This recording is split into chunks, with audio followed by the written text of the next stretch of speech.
And well. Welcome back to New York Sports WickerMedia. I'm watching K99. Thank you, as always, for taking the time to watch these videos.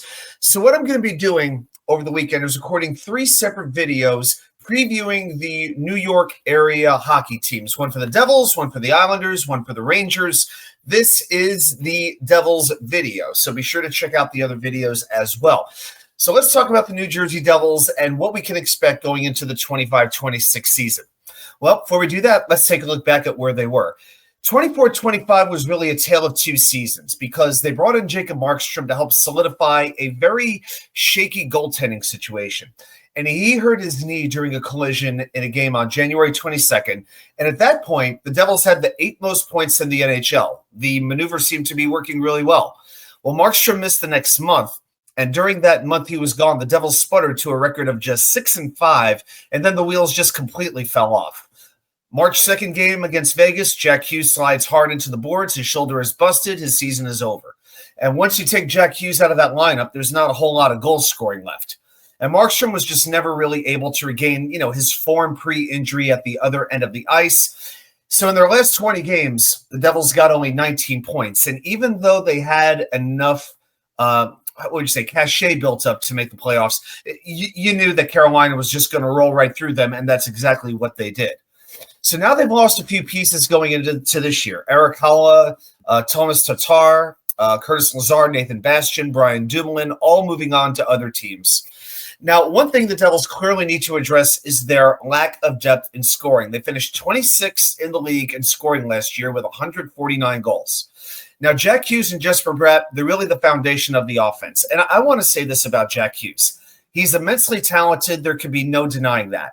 But he's missed 20 games each of the last 2 seasons. And with his physique as thin as he is, you wonder if he would be better served on the wing at this point. I mean, can you count on him to lead you deep into the playoffs? I mean, I remember watching the Four Nations tournament, the first time I'd ever rooted for jackhughes, and it couldn't have been more aggravating watching him. It just felt like he was getting knocked all over the ice by bigger, more physical opponents. And then you had 2 Swiss forwards in nicohischier and Timo Meier anchoring the second unit. Hischier, like Hughes, a former first overall pick, he grinds. He plays excellent two-way hockey. He is an elite face-off man, 54.6% since 2020. But very quietly, he has turned himself into a 30-goal scorer. Much credit to him on that. As for Timo Meier, 26 goals and 141 hits last year. And he and Hischier worked out very, very well. Now, he does make $8.8 million. Might be a little bit of an overpay, but he can produce for you. That's about it as far as offense goes, it really feels like. I mean, Stefan Nason had only 6 goals after Christmas, and he's going to start the season not playing. He's injured. Andre Palat, who I can't stand for all the things he did for Tampa Bay, he had 34 points in 82 games last year, and he makes $6 million. Now, Dawson Mercer is an intriguing piece. This is sort of the wild card of the forwards. He'll give you some speed on that third line, but the question is, do you play him at center or do you play him on the wing? He's not the best defensive forward you're ever going to watch, and it seems as though putting him as a third-line center, you want a little bit of defense in that position. He's not exactly winning the Frank Selke trophy anytime soon.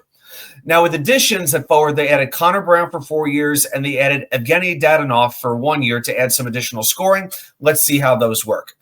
Now, with defense, you got to talk about Dougie Hamilton. Great upside, but a lot of health issues. He's hurt constantly, but when he plays, he is a force on the power play. Jonathan Kovacevic, a very gritty stay-at-home defenseman. He just signed a new contract. He is currently recovering from off-season knee surgery. Lukehughes, well, that's the man in the news right now. Made big strides on defense in his first season.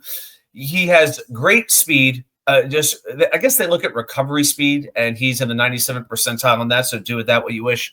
So he could break up transition plays. Had 44 points last year, the most of any Devils defenseman.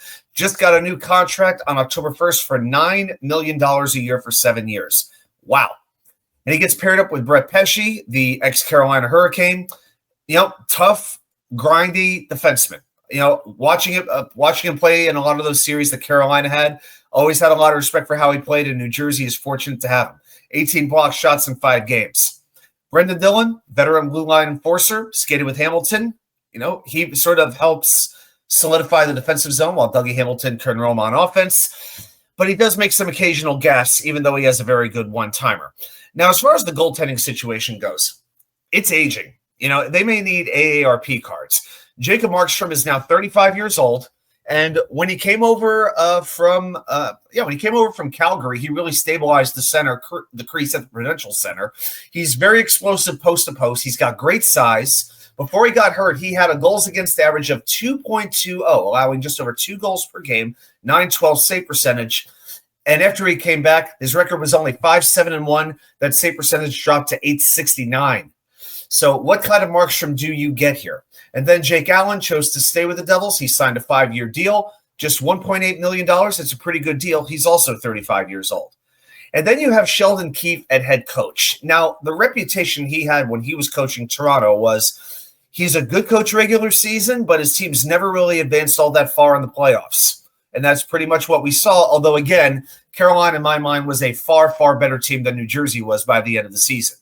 And to me, you have intangible questions with this roster until they cash in with that major talent and go on a deep run. Not too different than what Sheldon Keefe was dealing with in Toronto. But one thing that you do have to like about the Devils, power play and penalty kill. Both special teams units last year finished in the top 3. So while I do think they have some better depth, I think right now the Metropolitan Division is the worst of the 4 divisions in the NHL. To me, you have to put Carolina at 1, and after that, it's a bit of a toss-up. I don't think Washington is quite the same team as they were. I think Washington overachieved a little bit last year. All due respect to Spencer Carberry, a lot of players had career years. I think the Devils have an excellent opportunity to get the number 2 seed and host a first-round playoff series, have home ice for that first playoff series. But as they are right now, I just don't know if they have enough depth to take them past the Hurricanes to get them to the Eastern Conference Finals. And again, as big an issue as health is, they got to prove that they can overcome that.